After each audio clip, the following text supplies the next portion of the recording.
இந்த ப்ரமோஷனை மறைக்கல தெரியுமாண்ணே? Thank you. 19th மட்டும் நீங்கள் மறைக்கவே இல்லைண்ணே. சரி, எப்போ பார்த்தாலும் கையை விட வச்சுங்க. சூப்பர்ண்ணே. இங்கே எங்களுக்காக சக்தி திருவன் படத்துக்காக வந்திருக்கக்கூடியவங்க அனைத்து மக்களுக்கும் என்னுடைய மனமார்ந்த நன்றி தெரிவிச்சுக்கிறேன். 25 படம் இது வரைக்கும் ஆயிருக்குன்னு சொல்கிறாங்க. என்னால் இப்போவும் நம்ப முடியல. இப்போ தான் ஜீவா சங்கரோட டைரக்ஷனில் நான் படம் ஷூட்டிங் ஆரம்பித்த மாதிரி இருக்குது. நேற்று சட்டுன்னு பார்த்தா 25 படம். ஆக்சுவலி இந்த 25 படத்தோட கவுண்ட் வந்து பார்த்திங்கன்னா ஃபுல்லாக ஹீரோ நடித்த படத்தெல்லாம் சேர்க்கல. அவங்க அந்த கிழக்கு கடற்கரை சாலையை பார்த்துருக்கீங்களா? நான் ப்ரொஃபஸராக ஆக்ட் பண்ணியிருப்பேன்ல, பார்த்துருக்கீங்களா? ஆமாம். அதான் அந்த படம். ஆர்த்தி ஸ்டுடியோவில் அப்பேர் பண்ணது, சாந்தனு படத்தில் நான் கெஸ்ட் ரோல் பண்ணது, சின்ன சின்ன படங்களில் நடித்த கெஸ்ட் பெர்ஃபார்மன்ஸ்லாம் சேர்த்து 25 கவுண்ட் வந்திருக்கு. ஐ திங்க் நான் வந்து ஒரு 20-19 பண்ணியிருப்பேன்னு நினைக்கிறேன். ஸோ எனிஹவ் எல்லா படமும் சேர்த்து 25 படமாக ஆயிடுச்சு. ஆமாண்ணே.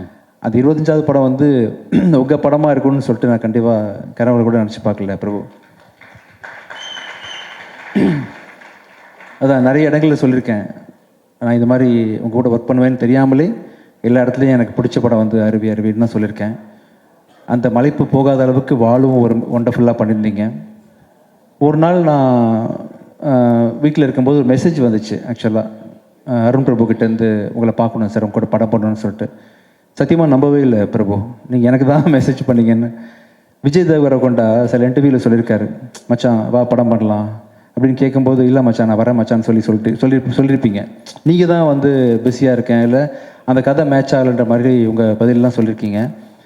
ஒருவேளை விஜய் தேவரகொண்ட அவருக்கு போடுற மெசேஜ் எனக்கு தெரியாமல் போட்டிங்களோன்னு நினச்சி பார்த்தேன்.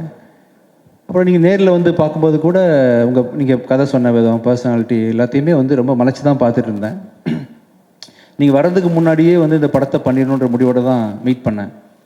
ஃபஸ்ட் ஆஃப் சொல்லும்போது வேறு லெவல் பட்ஜெட்டு. இந்த படத்தில் வந்து நான் வழக்கமாக மீடியம் பட்ஜெட்டாகவே பண்ணி பழக்கப்பட்டேன்னா வந்து இந்த படத்தை பண்ண முடியுமான்னு என்னால் வந்து நோன்னு சொல்ல முடியாது. வந்து கேட்குறது அருண் பிரபுவாச்சு, சரின்னு ஒத்துக்கிட்டேன். கதை வேறு பயங்கரமாக இருந்துச்சு, ஒரு வழியில் பண்ணி ஆகணும்னு சொல்லிட்டு செகண்ட் ஆஃப் கேட்டு முடித்தேன். எனக்கு கதை புரியல. ஏன்னா ஃபுல்லாக அரசியல் பொறுத்த வரைக்கும் பெரிய அறிவுலாம் எனக்கு கிடையாது. சரி ஏதோ அருண் பிரபு தானே சொல்கிறாரு, கண்டிப்பாக அறிவியலில் நிறைய அரசியல் பேசியிருப்பார், மக்கள் சார்ந்த அரசியல் நிறைய இருக்கும் அவர்கிட்ட அப்படின்னு சொல்லிட்டு நானும் பண்ணிடலாம். பொருள் செலவு ரொம்ப அதிகம், கருத்துக்களும் வேறு லெவலில் தெரிக்குது. ஸோ ஃபஸ்ட் ஆஃப் கேட்ட உடனே வேறு நம்ம வரும்போதே முடிவு பண்ணிட்டேன். ஆனால் அது பயங்கர செலவாகும் போல் இருக்கு, பட் என்ன பண்ணுறது, அருண் பிரபு கேட்டார் பண்ணிடலான்னு சொல்லிட்டு கதையும் வேறு லெவலில் இருந்துச்சு. செகண்ட் ஹாஃப் கேட்கும்போது எனக்கு ஒன்றுமே அரசியல் தெரிக்குது, வசனங்கள்லாம் வந்து புரியல, இது என்ன சொல்ல வரான்னு தெரியல. சரி படம் போட்டு கடைசியில் நிறைய என்னோடய ஃப்ரெண்ட்ஸ் பார்த்தாங்க, எதுவும் குறியீடு இதாக வச்சுருக்காரா படத்துக்குள்ளே அப்படின்னு சொல்லி பயந்து கேட்டேன். குறியீடு இல்லை சார், டைரெக்டாக சொல்லியிருக்காரு. நேராக தெரிக்குது, உங்கள் நிலைமை என்ன ஆகும்னு தெரியல இந்த படத்துக்கு அப்புறம்னு சொல்லிட்டு என் ஃப்ரெண்ட்ஸ்லாம் சொன்னாங்க. என்ன ஆனாலும் இது ஆர்ட் ஃபார்முக்குள்ளே இருக்குது பிரபு, ஆர்ட்டாக தான் நீங்கள் பண்ணியிருக்கீங்க. என்ன நீங்கள் எப்படி சொல்லியிருந்தாலும், எந்த கட்சியை பற்றி நீங்கள் என்ன பேசியிருந்தாலுமே இதை வந்து எல்லாருமே கண்டிப்பாக படமாக மட்டும்தான் பார்ப்பாங்க. நானும் அப்படி தான் பார்த்தேன். So one of the very important film in my career. Thank you so much. And ஒரு படம் உருவாகுதுன்னா வந்து அதுக்கு டைரக்டர் எவ்வளோ முழு முதற் காரணம் எனக்கு நல்லாவே தெரியும். ஒரு கதையை எனக்காக எழுதி சுமந்து ஒரு 5 வருஷம் ப்ராசஸ் பண்ணி வாழ்க்கை அப்புறம் 4th இயரில் இது ஆக்சுவலாக 4-5 வருஷம் எனக்காக அந்த கதையை கொண்டு வந்து என்னை ப்ரெசென்ட் பண்ணதுக்கு ரொம்ப ரொம்ப நன்றி. இப்போ பெருமை மிகு படமாக இந்த படம் வந்து இந்த கம்பெனிக்கு அமைஞ்சிருக்கு. Thank you so much, thank you so much. Super. இந்த படம் வெற்றியை தொடர்ந்து நான் இன்னும் நிறைய பேருக்கு வந்து நிறைய ஆப்பர்ச்சுனிட்டி கொடுக்க முடியும், இந்த வெற்றி எனக்கு கொடுக்க போகிறத நினைக்கும் போது தேங்க்யூ ஸோ மச். அப்புறம் ஒவ்வொரு படமும் உருவாகிறதுக்கு காரணம் வந்து கண்டிப்பாக இப்போ ஒரு கண் நீங்கள் தான், இன்னொரு கண் வந்து கேமராமேனோட கண். ஷெல்லியோட உழைப்பு வந்து மிகப்பெரிய உழைப்பு. ஒரு ஹஸ்பண்ட் ஒய்ஃபு கூட இந்த அளவுக்கு காம்பினேஷன் இருக்குமான்னு தெரியல. அவங்க சார் சொன்ன மாதிரி குசுன்னு பேசிப்பாங்க, என்ன பேசிக்கிறாங்கன்னு தெரியாது. வேறு லெவல் காம்பினேஷன் நீங்கள் 2 பேருமே. கடைசி வரைக்கும் நீங்கள் 2 பேருமே சேர்ந்தே படம் பண்ணணுன்னு ஆசைப்பட்றேன் ஆக்சுவலாக. Thank you so much. Arun Prabhu Shelly கூட்டணியில் இன்னொரு படமும் தயாரிட்டு இருக்கு, நம்ம கம்பெனியில் பண்ண போகிறோம். அதை பற்றின அறிவிப்புகள் வந்து கூடிய சீக்கிரம் நான் சொல்கிறேன் கூட. Thank you so much. அப்புறம் மகாராஷ்டிராலேருந்து 1, கேரளாலேருந்து 1ன்னு சொல்லிட்டு ஹீரோயின் நமக்காக கொடுத்துருக்காங்க. சார் எப்படி சார் அது, how is it even possible? உங்களுடைய படத்தில் மட்டும்தான் சார் இப்போ 2 states 3 states இந்த மாதிரி ரீயூனியன்லாம் நடக்குது சார். ஆமாப்பா, ஆமாம். பேன் இந்தியாவை இப்படி கிரியேட் பண்ணுறோம். ஃபுல்லாக டைரக்டரோட சாய்ஸ் தான். ஓகே. வழக்கமாகவே அவரோட அருவி படம் அண்ட் வால் படத்தெல்லாம் பார்த்தீங்கன்னா ஹீரோயின் செலெக்ஷன் ரொம்ப பெக்யூலராக இருக்கும். இந்த படத்தில் யார் செலக்ட் பண்ண, நானும் எல்லா கான்ட்ராக்டும் கொடுக்குறேன் அவர்கிட்ட, தெரிஞ்சவங்க, நடித்தவங்க, டாப்பில் இருக்கிறவங்க எல்லாத்தையும் கொடுக்கும்போது, இல்லை சார் நான் ஒரு பெக்யூலராக தேடிட்டு இருக்கேன்னு சொல்லிட்டு கடைசியாக வந்து திருப்தியை செலக்ட் பண்ணி ஃபோட்டோ காமிச்சார். அப்போ தான் வெரி பெக்யூலியர் ஃபேஸ். இந்த படத்தில் வந்து இந்த கேரக்டருக்கு வந்து இவங்க இந்த மாதிரி ஒரு ஒரிஜினல் எமோஷன் ஃபீலிங் கொடுக்க முடியாது யாருனாலையுமே. சூப்பர். இவர் படத்தை பார்த்தீங்கன்னா ஆக்சுவலாக சினிமா மாதிரி தெரியாது. ரியல் கேரக்டர்ஸ், யாருக்கு மேக்கப் கிடையாது ஆக்சுவலாக. ஒருத்தர் கூட மேக்கப் இல்லாமல் ரியலாக வேர்த்து விறுவிறுத்து படம் பண்ணி வித்தியாசமான ஒரு எக்ஸ்பீரியன்ஸ் எனக்கு. அண்ட் அவர் கூட நிறைய கற்றுக்கிட்டேன், நிறைய இன்புட் எனக்கு கிடைச்சிது. ஆஸ் அ டைரக்டராக நிறைய எனக்கு உங்களை அறியாமல் எனக்கு சொல்லிக் கொடுத்துருக்கீங்க Prabhu. And thank you so much sir, உங்கள் கூட ஒர்க் பண்ணது ரொம்ப சந்தோஷம் எனக்கு. And assistant directors, technical team, இந்த நிகழ்ச்சியை வந்து இவ்வளோ சர்ப்ரைஸ் கொடுத்தவங்க எல்லாருக்கும் என்னோட மனமான நன்றி. And once again Dhananjayan sir, எங்கே இருந்தாலும் உங்களோட விஷயங்ஸ் எனக்கு எப்போவுமே இருக்குது, உங்கள் விஷஸ் இருக்குது. Thank you so much sir. இந்த படத்துக்கு அப்புறமா நம்ம கம்பெனி இன்னொரு ஸ்டாண்டர்டுக்கு போவோம் நம்புகிறேன். தேங்க்யூ ஸோ மச் பிரபு. தேங்க்ஸ் அகெயின் இங்கே வந்து இந்த விழாவை சிறப்பிச்சு கொடுத்த அத்தனை பேருக்கும் நன்றி. அண்ட் இன்றைக்கி வந்து முக்கியமான நாள் அப்படின்றதுனால நூறுசாமி அனௌன்ஸ் பண்ணிடலான்னு சொல்லிட்டு அனௌன்ஸ் பண்ணோம். நூறுசாமி வந்து மே மாதம் 1ஆம் தேதி திரைக்கு வரும். சசி சார் சொன்ன மாதிரி அது பிச்சைக்காரனை விட 1 இன்ச்சாவது கண்டிப்பாக மேலே இருக்கும். Thank you so much. Thank you sir. ஆனால் உங்களை அப்படியே விட போகிறது கிடையாது. தனஞ்சயன் சார் பேசும்போது 2026 வந்து வேறு பிளான்ஸ்லாம் இருக்காது சார் வந்து சொல்லுவார் அப்படின்னு ஒரு விஷயம் அப்படி சொல்லிட்டு போயிட்டாரு. ஆனால் அந்த 2026 வேறு பிளான்ஸ்னோட எங்கள் மைண்டில் என்னப்பா அப்படி ஒரு மாதிரி போயிடுச்சு. அது என்னன்னு தெரிஞ்சுக்கணும் மாதிரி க்யூரியஸாக இருக்குது சார். வேற ஆங்கர் வச்சுக்கலாம் தான். இல்லை அந்த மாதிரி அது உங்களுடைய பிளான் எனக்கு தெரியும் கதிர். அது யாரோ சார் ஒரு நிமிஷம் சார், யார் அது விசில் அடிச்சது? உனக்கு பிடிக்காதவங்க தான். அது நியாயமே கிடையாது சார். அது அரசியல் தான் அப்படின்னு நீங்கள் நினச்சிட்டு இருப்பீங்க இல்லையா? அது கிடையாது. அதெல்லாம் இல்லைங்க, எனக்கு அரசியலெல்லாம் இப்போதைக்கு ஆர்வம் இல்லை. அது வேற ஒரு பிளான். இப்போ நிறைய யங்ஸ்டர்ஸ்க்கு வந்து ஆப்பர்ச்சுனிட்டி கொடுக்கறதுக்காக நான் வந்து தேடி கால் இப்போ இன்ஃபேக்ட் நம்ம ரோமியோ டைரக்டர் விநாயக்கெல்லாம் நான் தான் கால் பண்ணி கூப்பிட்டேன், ஜோஷோவை கால் பண்ணி கூப்பிட்டேன். விஜயாண்டனியோட தனிப்பட்ட பலத்தினால வந்து எனக்கு வந்து வருஷத்துக்கு ஒரு 4 படம் தான் ப்ரொடியூஸ் பண்ண முடியும், இல்லை அதிகபட்சம் 5 ப்ரொடியூஸ் பண்ண முடியும்.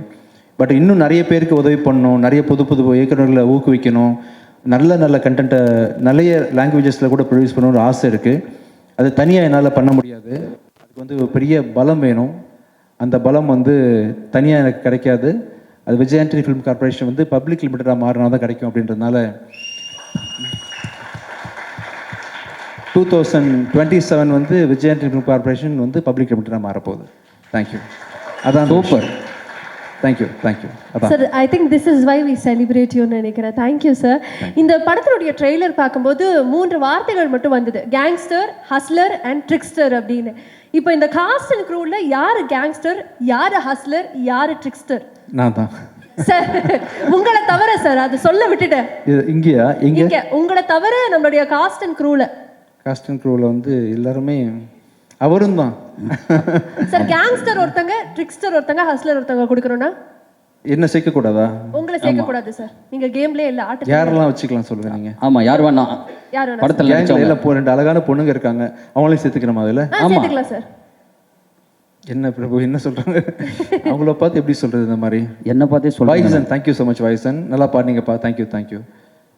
ட்ரிக்ஸ்டர் கேங்ஸ்டர்லாம் நான் தான் ஆக்சுவலி திருடன் இருக்கிறதுலையே. நீ அங்கேருந்து செலக்ட் பண்ண சொல்கிறீங்களே எப்படி? அவங்களாம் பாவம்ப்பா கம்பேரிட்டிவ்லி. Okay sir. இப்போ வந்து நாங்கள் வந்து சார்ட்டே கேட்டிருந்தோம், இந்த நியோ பொலிட்டிக்கல் ஃபிலிம் அப்படின்னா என்னென்ன உங்களுடைய பார்வையில் சொல்லுங்க. நீங்கள் சொல்லணும்னு ஆசைப்படுறோம். நியோ பொலிட்டிக்கல் ஃபிலிம்னா வாட் இஸ் தட்? இது வரைக்கும் நீங்கள் பார்த்த அரசியல் படங்கள் எல்லாமே ரொம்ப புனையப்பட்டு ரொம்ப செயற்கையாக இருக்கும், ரொம்ப ப்ராக்டிக்கலாக இருக்கும். இப்போ நீங்கள் பார்க்கும்போது சினிமா பார்க்குற மாதிரி உங்களுக்கு தோணாது, ரொம்ப லைவாக இருக்கும். ஸோ மக்களோட வாழ்வியலை பேசுது. எனக்கு தெரிஞ்ச அரசியல் வந்து பார்த்திங்கன்னா ஏழை பணக்காரன் அவங்களுக்கு பெரிய வேறுபாடு இருக்குது. ஜாதி அரசியல் எனக்கு தெரியாது, மத அரசியல் எனக்கு தெரியாது. எனக்கு தெரிஞ்ச அரசியல் என்னோட படங்கள் எல்லாம் தொடர்ந்து அது இருக்கும், ஏழைங்களோட பிரச்சனை இருந்துகிட்டே இருக்கும். இவரோட அரசியலும் மறைமுகமாக அதை தான் சொல்ல வருது. இன்னும் மக்கள் சார்ந்த நிறைய பிரச்சனைகளை வந்து ஃப்ரண்ட்டில் வச்சு தைரியமாக பேசுனதுனால, அது இன்னும் யதார்த்தமான விதத்தில் பேசுனதுனால வந்து அது நியோ பொலிட்டிக்கல்னு அவர் கூப்பிட்றாரு. அதான் ரீசன். சார், இந்த படம் வந்து நிறையா பாலிட்டிக்ஸ் சார்ந்து இருக்கு. நீங்களுமே பேசும்போது ப்ராக்டிக்கல் பாலிட்டிக்ஸ் இதெல்லாம் சொன்னீங்க. 2026 பாலிட்டிக்ஸ் எப்படி இருக்கும் நீங்கள் நினைக்கிறீங்க? மக்கள் எதை விரும்புகிறாங்களோ அது மாதிரி இருக்கும்னு நினைக்கிறேன். தெரியல எனக்கு, இது மக்களோட சாய்ஸ் தான். நீங்களுமே ஃபிங்கர்ஸ் கிராஸ்ட் ஆக வச்சிருக்கீங்கன்னு எடுத்துக்கலாமா? Super sir. நீங்கள் பேசும்போதே வந்து உங்களுடைய முதல் படம் நான் பற்றி சொன்னீங்க. எனக்கு அது பேசும்போது நிச்சயமாக இந்த கேள்வி கேட்கணும்னு ஆசையாக இருந்தது. உங்களுடைய நடிகராக முதல் படம் அப்படின்னா நான், அது வந்து மியூசிக் டைரக்டராக 25th ஃபிலிம். இப்போ இது நடிகராக 25th ஃபிலிம், இதில் நீங்கள் இசை அமைச்சிருக்கீங்க. இது எப்படி இருக்கு? ரொம்ப அதான் எனக்கே நம்ப முடியலங்க. ஆக்சுவலாக எனக்கு உண்மையிலே மியூசிக் கூட தெரியாதுங்க. ஒரு நம்பிக்கையோடு வந்துட்டேன் சென்னைக்கு. இந்த எறும்பு ஊற கழுத்தையும்ன்ற பழமொழி கேள்விப்பட்டிருக்கீங்களா? எனக்கு ஒன்றுமே தெரியாது. ஒரு சின்ன துளி வந்து ஒரு பெரிய பாறாங்கல்ல சொட்டு சொட்டா வருஷக்கணக்காக விழுந்தா இந்த பாறாங்கல்ல பெரிய ஓட்டை விழும் இல்லையா? அது மாதிரி நான் வந்து ஒன்றுமே தெரியாது தான். ஆனால் தொடர்ந்து ஒரு வேலையை தினைக்கும் செஞ்சுக்கிட்டே இருக்கேன். செய்கிறதுக்கான ரிசல்ட் தான் நீங்கள் வந்து மியூசிக்கில் பார்க்குறீங்க, நான் ஆக்டிங்கில் பார்க்குறீங்க. ஸோ இந்த இது வந்து நான் பெரிய சாதிச்சிட்டேன் அப்படின்றத நான் புகழ் வாங்கிக்க விரும்பலை. I still don't know. இதை பார்க்குறவங்க எல்லாருமே இப்போ ஆவரேஜாக இருக்கக்கூடிய ஒன்றும் தெரியாத விஜய் ஆண்டனி இவ்வளோ பண்ணும் பொழுது, இவ்வளோ மியூசிக் நாலேஜோடு நான் எவ்வளோ பண்ண முடியும், இவ்வளோ நடிப்பு திறமையோடு இன்னும் எவ்வளோ பண்ண முடியும்னு சொல்லிட்டு பல பேரை ஊக்குவிக்கும் இந்த விஷயம் அப்படின்றதுக்காக சொல்கிறேன்.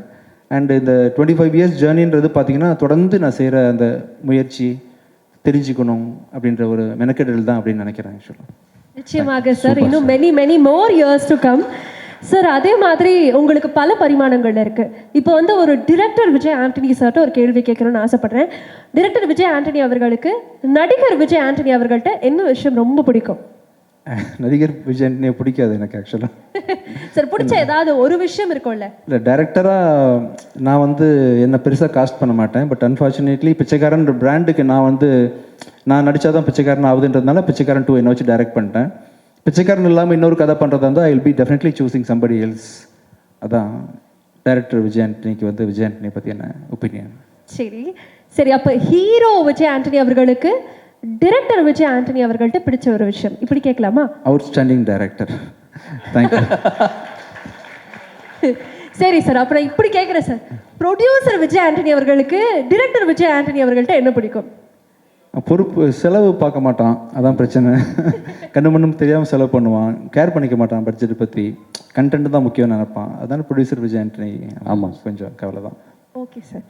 சரி சார், நீங்கள் வந்து இப்போ ரொம்ப நேர்மையாக பதில் சொல்கிறீங்க. அதே மாதிரி உங்களுடைய மனசாட்சி இங்கே வந்தால் எப்படி இருக்கும் அப்படிங்கிறத பார்க்கணுன்னு ஆசைப்படுறோம். ஸோ நான் வந்து சில கேள்விகள் கேட்க போகிறேன். உங்களுடைய மனசாட்சியாக வந்து நம்மளுடைய கதிர் அவர்கள் இருக்க போகிறாங்க. ஸோ நீங்களும் ஒரு பதில் சொல்வீங்க, உங்களுடைய மனசாட்சி என்ன பதில் சொல்லுது அப்படிங்கிறத வந்து நாங்கள் பார்க்க போகிறோம். ஏற்கனவே ஒரு 30 கேள்வி கேட்டீங்க. நான் மனசாட்சி அண்ணனோட மனசாட்சி பிரச்சனை க்ளோஸ்.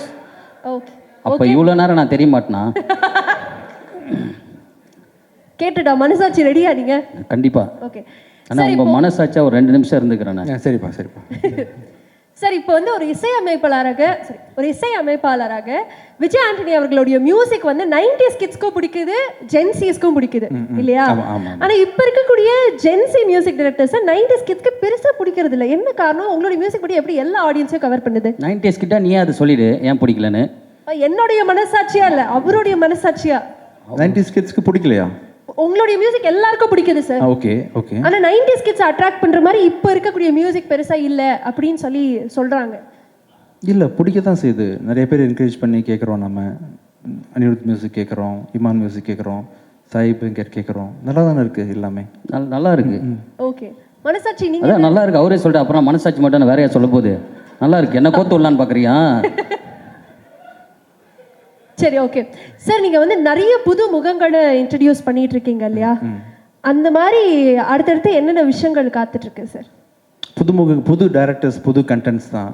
நிறைய பேர் வந்து முடிஞ்ச வரைக்கும் இந்த விஜய் கார்பரேஷன் ப்ரொடியூஸ் பண்ணுற படங்களில் 90% வந்து நியூ டைரக்டர்ஸ் இருக்கிறதுக்கு ட்ரை பண்ணுறேன். அதான் மனசில் இருக்கு இப்போதைக்கு. சார், இப்போ பொதுவாக சினிமான்னு எடுத்துக்கிட்டோன்னா சில டெர்மினாலஜிஸ்லாம் பயங்கர ட்ரெண்டாக இருக்குது. இப்போ ஃபார்ஸே வந்து ஒரு pan Indian film, universal film, இல்லை ஒரு யூனிவர்ஸ் கிரியேட் பண்ணுறது, மல்டிவர்ஸ் கிரியேட் பண்ணுறது, அந்த மாதிரி. ஸோ விஜய் ஆண்டனி அவர்களுடைய யூனிவர்ஸில் நீங்கள் ஒரு 4 நடிகர்களை வந்து உள்ளே சேர்த்து நடிக்கணும் அப்படின்னா அந்த 4 நடிகர்கள் யாராக இருப்பாங்க? கதிர் கண்டிப்பாக. கல்யாணியும் ஆக்ட்ரஸ் தானே, அதனால் உங்களையும் சேர்த்துக்கிறேன். Okay sir. 2 இது இல்லாமல் வேற யார் இருக்கா? இன்னும் 2 பேர் சொல்லணும் சார். நீங்கள் 2 பொண்ணு சார், திருப்தி அண்ட் ரியா, 2 பேர் வச்சுக்கலாம். சார், எல்லாமே இப்படி ஆங்கரே ட்ரிக் பண்ற மாதிரி பதில் சொன்னா நாங்க எப்படி ரொம்ப இப்போ இதுக்கு மனசாட்சி என்ன பதில் சொல்றதுன்னு யோசி. ஓகே, மனசாட்சி சொல்லுங்க. நியாயமா பேசுறாரு, அப்புறம் என்னது கதிர்னு சொல்லிட்டாரு, அப்புறம் அதுக்கு மேல மனசாட்சி பேசுறதுக்கு வாய்ப்பே இல்லை. இவங்க ரெண்டு பேரும் ஒரு பிளானிங்கோட இருக்காங்கன்னு நினைக்கிறேன். But anyways Vijay Antony sir ஒரு பெரிய பெரிய பெரிய நன்றி. Thank you. எனக்கு வந்து ரொம்ப நிறைவான ஒரு தருணமாக இது ஃபீல் ஆகுது. Before I say a big thank you to you. உங்களை பத்தி ஒரு சில மீம்ஸ் மட்டும் காத்துட்டு இருக்கு, அது மட்டும் பார்த்துடலாமா? கண்டிப்பா, ஷூர். எஸ்.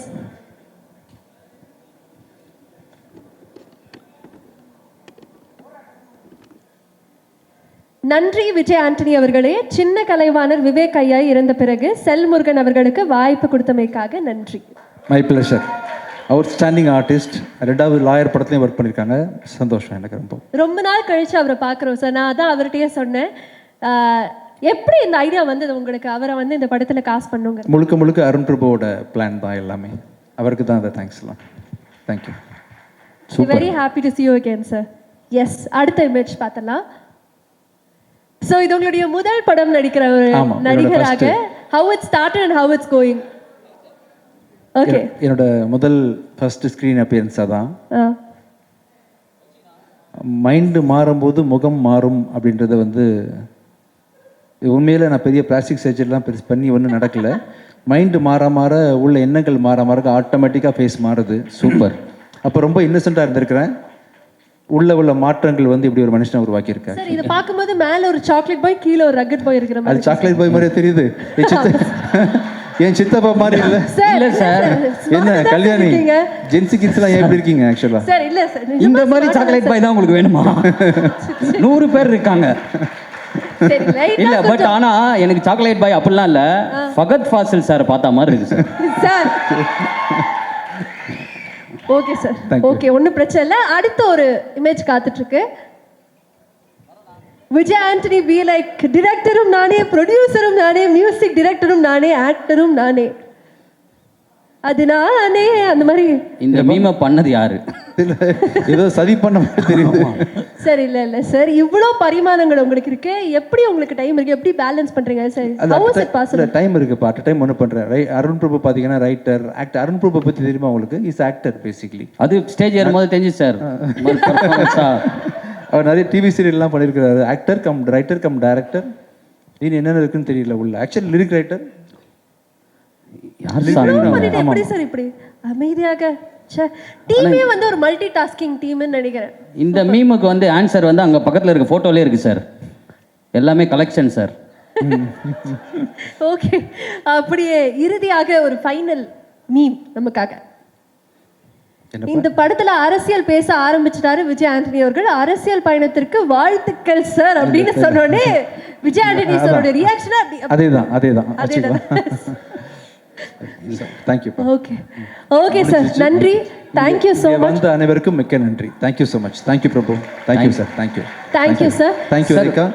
டைரக்டர் டீம் எல்லாரும் வந்து அசிஸ்டன்ட் டைரக்டர்ஸ்,